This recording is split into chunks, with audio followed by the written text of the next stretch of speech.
Tell about shagging balls for Ian Baker Finch at the 1987 Spanish Open.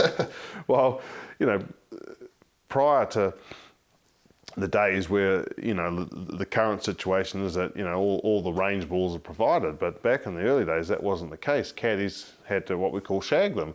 You had to go out and stand on the range. Your player had a bag of practice balls and you'd stand out in the range and you'd retrieve the balls.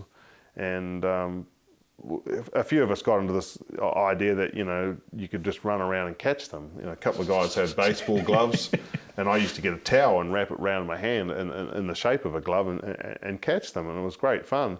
When I used to caddy for Greg Norman, he had hit about 50 balls each time before he teed off, and he would give me a little bonus if I could catch all 50, which is not easy to do. You start off, from 50 yards, you ain't going to miss one, but the longer the club, the further off line they can hit it, and trying to catch drivers, it could be, you've got to run a long distance, but it was a great challenge. How often did you get the bonus? Oh, I'd probably one or two times over, to try and catch all, sure. Is almost impossible, because you might get, you run into another guy trying to do the same thing, you're watching the ball and you run into another guy, but I caddied for Finchy there in the Spanish Open and got one right in the mouth.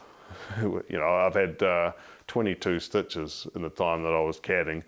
In the days we were being crazy about catching them, one to the mouth and one to the top of the head. So when they started bringing range balls that you didn't have to go out and catch them, that was like luxury. You stand back there and watch the pros hit them and not have to chase them all over the place. But it was a great fun. What was worse, the one to the head or the one to the mouth? Well, probably the one to the mouth. I had my two front teeth knocked out, so you got to go and get.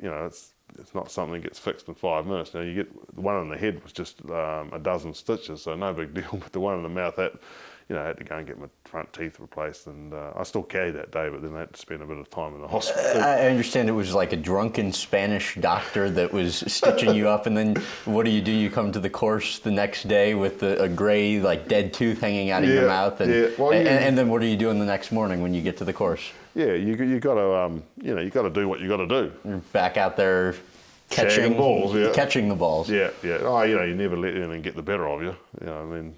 Certainly wasn't never going to show any fear of that.